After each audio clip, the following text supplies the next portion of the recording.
ഗോപാലകൃഷ്ണൻ പ്രധാനമന്ത്രി കേരളത്തിൽ വന്നപ്പോൾ പറഞ്ഞ ഏറ്റവും പ്രധാനപ്പെട്ട കാര്യങ്ങളിൽ ഒന്നാണ് കേരളത്തിലെ 2 അക്ക സീറ്റ് വിജയം BJPക്ക് ഉണ്ടാകും, NDAക്ക് ഉണ്ടാകുമെന്ന്. ഈ കണക്ക് നിങ്ങൾക്ക് ആത്മവിശ്വാസം തരുന്നതാണല്ലോ. എന്താണ് അതിൻ്റെ അടിസ്ഥാനം? ഞാൻ താങ്കളുടെ ചോദ്യത്തിന് ഉത്തരം പറയാം. അതിനു മുമ്പ് ഇവിടെ സംസാരിച്ചവരും താങ്കളും സംസാരിച്ചതിനെ പറ്റിയിട്ട് ഒന്ന് ചൂണ്ടിക്കാണിക്കാതിരിക്കാൻ നിർവാഹമില്ല. താങ്കൾ ചാമക്കാലയോട് ചോദിക്കുമ്പം ഒരു കാര്യം പറയുന്നത് ഞാൻ കേട്ടു. അതായത് കേരളത്തിലെ മുസ്ലിം വിഭാഗത്തെ ബാധിക്കുന്ന CAA വിഷയത്തിൽ എന്ത് നിലപാടാണ് നിങ്ങൾ സ്വീകരിച്ചത്? എനിക്ക് അത്ഭുതം തോന്നുകയാണ്. കേരളത്തിൽ മാത്രമല്ല, ഇന്ത്യയിലെ മുസ്ലിങ്ങളല്ല, ഇന്ത്യയിലെ ഒരാൾക്കും ബാധിക്കാത്ത വിഷയമാണ് CAA. പിന്നെ എന്തിനാണ് താങ്കളെപ്പോലത്തെ ഒരാൾ ഇങ്ങനെ തെറ്റിദ്ധരിപ്പിക്കുന്നത്? നമുക്കൊരു ചർച്ച നടത്താൻ വേണ്ടി കളവായ കാര്യം പറയാൻ പാടില്ലല്ലോ. കേരളത്തിലെ ഏറ്റവും നല്ലൊരു പത്രമാധ്യമ പ്രവർത്തകനാണ് താങ്കൾ എന്ന അഭിമാനപൂർവ്വം താങ്കളെക്കുറിച്ച് പറയുന്ന ഒരാളാണ് ഞാൻ. എനിക്ക് വിഷമമുണ്ട് താങ്കളുടെ ആ സ്റ്റേറ്റ്മെൻറ്റിൽ. ഞാൻ കേട്ട സ്റ്റേറ്റ്മെൻറ്റ് ശരിയാണെങ്കിൽ കേരളത്തിലെ മുസ്ലിം വിഭാഗത്തെ ബാധിക്കുന്ന CAA വിഷയം എന്ന് താങ്കൾ പറഞ്ഞത് തീരെ ശരിയായില്ല. കേരളത്തിലെയല്ല, ഇന്ത്യയിൽ ആരെയും ബാധിക്കാത്ത വിഷയമാണ്. അതാണ് ഒന്നാമത്തെ കാര്യം. താങ്കൾക്ക് എന്തെങ്കിലും ക്ലാരിഫിക്കേഷൻ ഉണ്ടെങ്കിൽ എനിക്ക് ശേഷം, ഞാൻ സംസാരിച്ചതിന് ശേഷം താങ്കളത് പറഞ്ഞാൽ നന്നായിരിക്കും. രണ്ടാമത്തെ കാര്യം, ഇവിടെ ചാമക്കാല പറഞ്ഞതാണ്. എൻ്റെ ചാമക്കാലെ, ഞാൻ നിങ്ങളോട് ചോദിക്കാൻ ആഗ്രഹിക്കുന്നു. നിങ്ങൾ കൊല്ലം കുറേ ആയാലും മണിപ്പൂർ എന്ന് പറയുന്നത്. ചാമക്കാലെ കോൺഗ്രസ് ഭരിക്കുന്ന കാലത്ത് മണിപ്പൂരിൽ കലാപം ഉണ്ടായിട്ടില്ലേ? നിങ്ങൾ ഈ മണിപ്പൂർ കലാപം ഇന്നലെ ഉണ്ടായതുപോലെയാണല്ലോ. മണിപ്പൂരിലെ കലാപം ക്രിസ്ത്യാനികളും തമ്മിൽ കലാപം ഉണ്ടായിട്ടുണ്ട്. അവിടെ നാഗാലാൻഡിലെ ക്രിസ്ത്യാനികളും മണിപ്പൂരിൽ താമസിക്കുന്നുണ്ട്. ക്രൈസ്തവരും തമ്മിൽ അവിടെ കലാപം ഉണ്ടായിട്ടുണ്ട്. ഹിന്ദുക്കളും തമ്മിൽ കലാപം ഉണ്ടായിട്ടുണ്ട്. ഹിന്ദു വംശജരായിട്ടുള്ള ഒരു വിഭാഗം ട്രൈബാണ് കേന്ദ്രമന്ത്രിയുടെ വീട് ആക്രമിച്ചത്. ഹിന്ദുക്കൾ തന്നെയാണ് കേന്ദ്രമന്ത്രിയുടെ വീട് ആക്രമിച്ചത്. ഞാൻ എന്നാ സമയത്ത് കേന്ദ്രമന്ത്രിയുടെ കൂടെ തൃശ്ശൂർ അങ്കമാലിയിലും ചാലക്കുടിയിലും ഉണ്ടായിരുന്നു. ആരാണ് ആക്രമിച്ചതെന്നുള്ളത് വളരെ മെയ്ത്തി വിഭാഗത്തിൽപ്പെട്ട രണ്ടാമത്തെ മെയ്ത്തി വിഭാഗക്കാരാണ് ആക്രമിച്ചത്. മെയ്ത്തി വിഭാഗത്തിൻ്റെ ഉള്ളിൽ ഉള്ള വിഭാഗങ്ങളാണ് ആക്രമിച്ചത്. അവിടെ നടക്കുന്നത് ട്രൈബൽ ഫൈറ്റാണെന്നുള്ളത് ലോകത്ത് എല്ലാവർക്കും അറിയാം. താങ്കൾ ഇവിടെ വന്നിട്ട് ഇങ്ങനെ, എനിക്ക് വിരോധമില്ല, അത് പറഞ്ഞോളൂ, നിങ്ങൾ രാഷ്ട്രീയമാണ് പറഞ്ഞോളൂ. പക്ഷെ പണ്ടത്തെ കാലമല്ല. കാര്യങ്ങളൊക്കെ മനസ്സിലാക്കാൻ വിരൽത്തുമ്പിൽ വിവരങ്ങൾ കിട്ടുന്ന ഒരു കാലമാണ്. ഈ കാലത്ത് വന്നിരുന്ന മണിപ്പൂരിൽ മിണ്ടിയില്ല. അതേസമയത്ത് ഞാൻ നിങ്ങളോട് ചോദിക്കുക, കുന്തിരിക്കവായിട്ട് പാലയിലെ ബിഷപ്പിൻ്റെ അരമനയിലേക്ക് പോയി ഒരു കൂട്ടർ. അന്ന് ചാമക്കാല എവിടെയായിരുന്നു? VD സതീശൻ എവിടെയായിരുന്നു? രമേശ് ചെന്നിത്തല എവിടെയായിരുന്നു? നിങ്ങൾ മിണ്ടിയില്ലല്ലോ. എന്നാൽ അതേ സമയത്ത് ലഹരി ജിഹാദിൻ്റെ പേര് പറഞ്ഞ കല്ലറക്കാട് ബിഷപ്പിനെതിരെ കേസെടുക്കണമെന്ന് നിങ്ങൾ വാദിച്ചില്ലേ?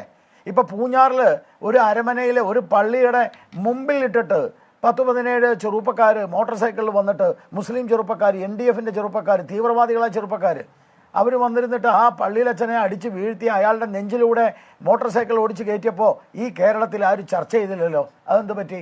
അത് നേരെ ഇപ്പോൾ ഒരു BJPക്കാരനാണ് അങ്ങനെ ചെയ്തതെങ്കിൽ ഇവിടെ ആ കലാപമായനല്ലോ. നിങ്ങൾ മണിപ്പൂരിൻ്റെ വിഷയം പറയുമ്പോൾ നിങ്ങൾ ഈ പൂഞ്ഞാറിലെ വിഷയത്തെപ്പറ്റി നിങ്ങളെന്താ മിണ്ടാതിരുന്നത്? നിങ്ങളതുകൊണ്ട് ചർച്ച ചെയ്തില്ല. നമ്മളത് ആലോചിക്കണ്ടേ? മൂന്നാമത്തെ കാര്യം എനിക്ക് പറയാനുള്ളത്, ഇവിടെ ഇവർ രണ്ടുപേരും നടത്തുന്ന സമരം, അല്ലെങ്കിൽ രണ്ടുപേരും നടത്തുന്ന വാദം ഒരു തരം പൊറോട്ട് നാടകമല്ലേ, ചക്രത്തി പോരാട്ടമല്ലേ? ഈ എന്താ പറയുക, ഈ തെരുവ് നാടകം കളിക്കാൻ നമ്മുടെ നാട്ടിലെ ആൾക്കാർ വരും. അവർ വരുന്ന സമയത്ത് ഒരാൾ നരേന്ദ്രമോദിയും ഒരാൾ രാഹുൽ ഗാന്ധിയും ആയിട്ടാണ് വരിക, അല്ലെങ്കിൽ ഒരാൾ പിണറായി വിജയനും വേറൊരാൾ VD സതീശനും ഒക്കെ ആയിട്ടാണ് വരിക. വന്നു കഴിഞ്ഞാൽ അവർ നാടകമൊക്കെ കളിച്ചിട്ട് അതേ വണ്ടിയിൽ ചായയും കുടിച്ച് പോകും. അതേപോലത്തെ പരിപാടിയല്ലേ നിങ്ങളിവിടെ ഒരുമിച്ചിരുന്ന് ഫൈറ്റ് ചെയ്യുക. എന്നിട്ട് ഈ നാടകം കളിച്ച് ഈ നാട്ടുകാരെ പറ്റിച്ചിട്ട് നേരെ ചായയും കുടിച്ചിട്ട് ഡൽഹി പോകുന്ന ആൾക്കാരല്ലേ നിങ്ങൾ? നിങ്ങൾക്കൊരു പ്രധാനമന്ത്രി, ഇപ്പോൾ ഇടതുപക്ഷത്തോട് ഞാൻ ചോദിക്കാം, സമ്പത്തിന് നിങ്ങൾക്കൊരു പ്രധാനമന്ത്രി ഉണ്ടോ? നിങ്ങൾ എന്തിനു വേണ്ടിയാണ് മത്സരിക്കണം സാർ? നിങ്ങൾ മത്സരിക്കുന്നത് രാഹുൽ ഗാന്ധി പ്രധാനമന്ത്രിയാക്കാനല്ലേ? നിങ്ങൾക്കൊരു പ്രധാനമന്ത്രി ഞങ്ങൾ പ്രധാനമന്ത്രി സ്ഥാനമാണ്. എങ്ങനെയാണ് 4 സീറ്റുള്ള നിങ്ങൾക്ക് പ്രധാനമന്ത്രി? നിങ്ങളുടെ ഈ തെരഞ്ഞെടുപ്പ് കഴിയുമ്പോൾ നിങ്ങളുടെ അരിവാൾ ചുറ്റിയ നക്ഷത്രം നിങ്ങൾക്ക് നഷ്ടപ്പെടുമോ ഇല്ലയോ എന്ന ചിന്തയാണ്. അത് നഷ്ടപ്പെടാതിരിക്കാൻ വേണ്ടിയുള്ള ഓട്ടശ്രമമാണ് നിങ്ങൾ നടത്തുന്നത്. അല്ലാണ്ട് ഇന്ത്യൻ പാർലമെൻറ്റിൽ സക്രിയമായിട്ട് എന്തെങ്കിലും നടത്താനല്ല. നിങ്ങൾ 2 കൂട്ടരും അവിടെ ചെന്ന് ജയിച്ചാൽ നരേന്ദ്രമോദിയുടെ മുഖത്തേക്ക് കടലാസെറിയാനാണ് പോകുന്നത്. അങ്ങനെ കടലാസെറിയാനും കൂക്കി വിളിക്കാനും കേരളത്തിലെ ജനങ്ങൾ, പ്രബുദ്ധരായ യുവാക്കൾ ഇനി ആരെങ്കിലും തിരഞ്ഞെടുക്കണോ വേണ്ടയോ എന്നുള്ളതാണ് പ്രധാനപ്പെട്ട ചോദ്യം. കാരണം ഈ തൽക്കാലം ഇപ്രാവശ്യത്തെ 2024 തെരഞ്ഞെടുപ്പ്, 2029 ആകുമ്പോൾ നമുക്കപ്പോൾ പറയാം. 2024 തെരഞ്ഞെടുപ്പിൽ ഇന്ത്യയിൽ ഇന്ന് വരെ ഇറങ്ങിയ എല്ലാ സർവേകളും BJPക്ക് അനുകൂലമായി വരുന്നു. ആദ്യം 350 പറഞ്ഞു, 370 പറഞ്ഞു, ഇപ്പോൾ 411 സീറ്റിലേക്ക് എത്തിയിരിക്കുകയാണ്. അപ്പോൾ ഏത് ചെറിയ കുട്ടിയോട് ചോദിച്ചാലും പറയും ഇന്ത്യ ആര് ഭരിക്കുമെന്ന് ചോദിച്ചാൽ ഇന്ത്യ മോദി ഭരിക്കും എന്ന് പറയും. അപ്പോൾ ഒരു കാര്യം ഉറപ്പാണ്, നരേന്ദ്രമോദിയാണ് ഇന്ത്യയുടെ പ്രധാനമന്ത്രിയാവാൻ പോകുന്നത്. ഇവിടെ ആര് ജയിക്കണമെന്ന് പറഞ്ഞാൽ ഈ നാടിന് നന്മയുണ്ടാവണമെങ്കിൽ, ഇപ്പം തൃശ്ശൂരിലാണെങ്കിൽ ഞാൻ തൃശ്ശൂർക്കാരോട് പറയും ഈ തൃശ്ശൂരിന് ഒരു കേന്ദ്രമന്ത്രി വരണമെങ്കിൽ സുരേഷ് ഗോപി വോട്ട് ചെയ്യണം. ഞാൻ തിരുവനന്തപുരത്തുകാരോട് പറയുകയാണെങ്കിൽ ഞാൻ പറയും തിരുവനന്തപുരത്ത് അനന്തപുരിക്ക് ഒരു കേന്ദ്രമന്ത്രി വേണമെങ്കിൽ നിങ്ങൾ 15 വർഷം വോട്ട് ചെയ്ത് ജയിപ്പിച്ചില്ലേ, എന്തുണ്ടായിന്ന്? തെക്കും വടക്കും നടക്കല്ലേ, അല്ലാണ്ട് ഒന്നും ഉണ്ടായില്ലല്ലോ. അപ്പോൾ കേരളത്തിലെ ജനങ്ങൾക്ക് വിവരമുണ്ട്. കേരളത്തിലെ ജനങ്ങൾ എന്നും ഈ കമ്മ്യൂണിസ്റ്റ് പാർട്ടിയുടെ കൊട്ടത്തളങ്ങളിൽ അടങ്ങിക്കിടക്കും. ഈ കോൺഗ്രസ്സുകാരുടെ ഈ മുങ്ങുന്ന കപ്പലിൽ കിടക്കുമെന്നൊന്നും വിചാരിക്കേണ്ട. അതുകൊണ്ടാണ് ഇന്നലെ പത്മജ പറഞ്ഞത്, എൻ്റെ അച്ഛൻ ജീവിച്ചിരിക്കുന്ന കാലഘട്ടത്തിൽ ഘടകകക്ഷികളിലെ ആരും ചർച്ച ചെയ്യാൻ വരുമ്പോൾ എൻ്റെ വീട്ടിലെ വരിക. കരുണാകരൻ സപ്തതി മന്ദിരത്തിലോ കരുണാകരൻ്റെ വീടിൻ്റെ മുമ്പിലോ വന്നിരുന്ന ഘടകകക്ഷികൾ ചർച്ച ചെയ്യും. ഇന്ന് ഘടകകക്ഷികൾ ചർച്ച ചെയ്യാൻ പാണക്കാട്ടെ തങ്ങളുടെ വീട്ടിലോ ഘടകകക്ഷികളുടെ വീട്ടിലോ പോയിരിക്കുന്ന ഗതികേടാണ്. കോൺഗ്രസിൻ്റെ അസ്തിത്വം നഷ്ടപ്പെട്ടു കേരളത്തിൽ. അതിൻ്റെ ആണിക്കല്ല് ഉണ്ടായിരുന്ന 2 പേരായിരുന്നു ആന്റണിയും കരുണാകരനും. ആ 2 കുടുംബത്തിൽ വിള്ളൽ വന്ന് ആ കുടുംബത്തിൽ നിന്ന് BJPയിലേക്ക് വന്നിരിക്കുന്നു. ഞാൻ കഴിഞ്ഞ ദിവസം ഒരു വീട്ടിൽ പോയപ്പോൾ ഒരു കോൺഗ്രസിൻ്റെ കാലങ്ങളായിട്ടുള്ള ഒരു വീടാണ്. ആ വീട്ടിൽ പോയിട്ട് ഞാൻ വോട്ട് ചോദിച്ചു. ആ വോട്ട് ചോദിച്ചപ്പോൾ ആ വീട്ടുകാരനോട് പറഞ്ഞത് ഈ പ്രാവശ്യം നിങ്ങൾക്ക് ഞങ്ങൾ വോട്ട് ചെയ്യും, കാരണം പത്മജ മാറി, പിന്നെ ഞങ്ങൾ ഇതിനെ മാറാതിരിക്കുന്നത്. ഇതാണ് ഇന്നത്തെ ചിന്ത.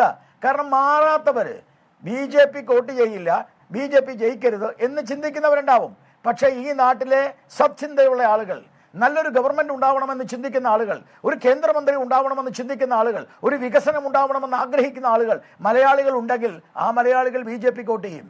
അതുകൊണ്ട് ആ മലയാളികൾ BJPക്ക് വോട്ട് ചെയ്യുമ്പോൾ സ്വാഭാവികമായും 2 അക്കത്തിലേക്ക്, പ്രധാനമന്ത്രി പറഞ്ഞത് എന്താ, 2 അക്കത്തിലേക്ക് നമ്മുടെ വോട്ട് വിഹിതം വർദ്ധിപ്പിച്ചു. അതുകൊണ്ട് 2 അക്കത്തിലേക്ക് സീറ്റ് തരണം എന്ന് അഭ്യർത്ഥിക്കുന്നു. അത് അഭ്യർത്ഥിക്കണ്ടേ? നിങ്ങളിപ്പോൾ ഇവിടുത്തെ സമ്പത്തിനോട് നിങ്ങൾ എത്ര സ്ഥലത്താണ് ജയിക്കാൻ പോകണമെന്ന് ചോദിച്ചാൽ സമ്പത്ത് പറയില്ല 20 സ്ഥലത്തും ഞങ്ങൾ ജയിക്കുമെന്ന്. അതല്ല രാഷ്ട്രീയം. അപ്പോൾ 2 അക്കത്തിലേക്ക് ജയിപ്പിക്കാൻ ഈ നാട്ടിലെ കേരളത്തിലെ ജനങ്ങൾ സഹായിക്കണം.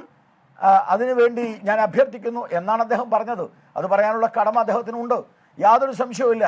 കേരളത്തിലെ ജനങ്ങൾക്ക് നന്ദിയുണ്ടെങ്കിൽ, കേരളത്തിലെ ജനങ്ങൾക്ക് വിവരമുണ്ടെങ്കിൽ, കേരളത്തിലെ ജനങ്ങൾക്ക് വികസനം ഉണ്ടാവണമെങ്കിൽ എല്ലാ കാലഘട്ടത്തിലും 10 പൈസ പോലും ഇല്ലാതെ ഒരു കാര്യം കേരളത്തിലെ ജനങ്ങൾക്കൊക്കെ അറിയാം, കോർപ്പറേറ്റിനെതിരെ യുദ്ധം പ്രഖ്യാപിച്ച് സ്വന്തം മക്കളെ വിദേശത്ത് കോർപ്പറേറ്റ് സ്ഥാപനങ്ങളിൽ ജോലി മേടിച്ചു കൊടുക്കുന്ന ഇടതുപക്ഷം, അതാണ് ഇടതുപക്ഷത്തിൻ്റെ സ്വഭാവം.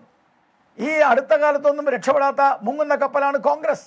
അപ്പോൾ ഇവരുടെക്കൊക്കെ വോട്ട് ചെയ്തിട്ട് ഈ കുട്ടികൾ, അടുത്ത തലമുറയിലെ കുട്ടികൾക്ക് ഒന്നും കിട്ടില്ല. കേരളം കടക്കടിയിലാണ്, കരഞ്ഞു നടക്കുക. ഞങ്ങൾക്ക് 10 രൂപ തരണേ. KSRTC ജീവനക്കാർക്ക് പട്ടിണിയാ. അവിടെ പോയിട്ട് ഇടതുപക്ഷത്തിന് വോട്ട് ചോദിക്കാൻ പറ്റുമോ? ഇന്ന് റേഷൻ കടയിൽ പൊരിവെയിലത്ത് റേഷൻ കടയിൽ പോയി നിന്ന ആളുകൾ തിരിച്ചുപോയി. കാരണം എന്താ? വിതരണക്കാർക്ക് പൈസ കൊടുക്കാനുണ്ട്. വലിയ പത്രം റിപ്പോർട്ട് ചെയ്തിട്ടുണ്ട്. അതുപോലെ ഇവിടെ ഇന്നലെ പ്രധാനമന്ത്രി പറഞ്ഞ പ്രധാനപ്പെട്ട ഒരു കാര്യം, ക്രമസമാധാന നില.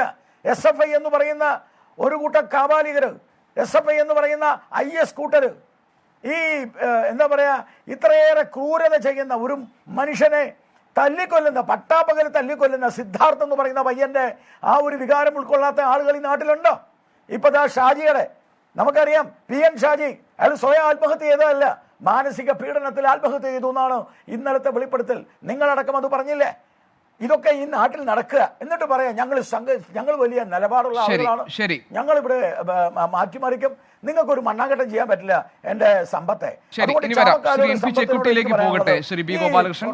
അതിനു മുൻപ് ഞാൻ ഒരു കാര്യം പറഞ്ഞോട്ടെ. താങ്കൾക്കറിയാമല്ലോ, നമ്മുടെ രാജ്യം ഒരു മതനിരപേക്ഷ ജനാധിപത്യ രാജ്യമാണ്. അവിടെ ഈ രാജ്യത്തെ പൗരാവകാശത്തിന് മതം അടിസ്ഥാനമാക്കുന്നതിലെ ആശങ്ക ഈ രാജ്യത്തെ ന്യൂനപക്ഷങ്ങൾക്ക് സ്വാഭാവികമായി ഉണ്ടാകുമെന്ന് താങ്കൾക്കറിയാമല്ലോ. അത് ഈ ഭരണഘടന ഉറപ്പു തരുന്ന തുല്യാവകാശത്തെ അത് ഇല്ലാതാക്കുമെന്ന ആശങ്കയുണ്ടാകുമെന്ന് താങ്കൾക്കറിയാമല്ലോ. ഗുരുതരമായ രാഷ്ട്രീയ സാമൂഹികമായ വിഭജനത്തിന് അത് വഴിവെച്ചേക്കുമെന്ന ആശങ്കയുണ്ടാകുമെന്ന് താങ്കൾക്കറിയാമല്ലോ. അപ്പോൾ ഈ ന്യൂനപക്ഷ വിഭാഗങ്ങൾക്ക് പൗരത്വ നിയമ ഭേദഗതി സംബന്ധിച്ച് അവർ ഉയർത്തുന്ന ആശങ്ക പ്രധാനമായും താങ്കൾ പറയുന്നത് പോലെ ഈ രാജ്യത്തുള്ള ന്യൂനപക്ഷങ്ങളെ നേരിട്ടെങ്ങനെ ബാധിക്കുമെന്നതല്ല. താങ്കൾ രാഷ്ട്രീയത്തെ പറ്റി പറഞ്ഞല്ലോ, അതേ രാഷ്ട്രീയ കാഴ്ചപ്പാടിലാണ് അവരിൽ ആശങ്കയുണ്ടായിരിക്കുന്നത്. ഒരു ഹിന്ദു രാഷ്ട്ര നിർമ്മിതിക്ക് വേണ്ടി BJP സ്വരുക്കൂട്ടിയെടുക്കുന്ന ആയുധങ്ങളിൽ ഒന്ന് എന്ന രാഷ്ട്രീയമായ ആരോപണം BJP നേരിടുന്നത് പൗരത്വ നിയമ ഭേദഗതി വിഷയത്തിൽ കൂടിയാണ് ശ്രീ B. ഗോപാലകൃഷ്ണൻ. അതുകൊണ്ടാണ് താങ്കൾ പറഞ്ഞപ്പോൾ ഈ വിഷയം ഞാൻ ആ നിലയ്ക്ക് അവതരിപ്പിച്ചത്. ഇനി താങ്കൾക്ക് ഇതിന് മറുപടി ഉണ്ടെങ്കിൽ ഞാൻ അതിലേക്കും വരാം. ഒരു മിനിറ്റ്. ശ്രീ NP ചെക്കുട്ടിയിലേക്ക് പോയ ശേഷം ദയവായി അദ്ദേഹം ഒരു അരമണിക്കൂറായാലും ഞാൻ അദ്ദേഹത്തിലേക്ക് പോയ ശേഷം ഞാൻ താങ്കളിലേക്ക് തിരിച്ചു വരാം.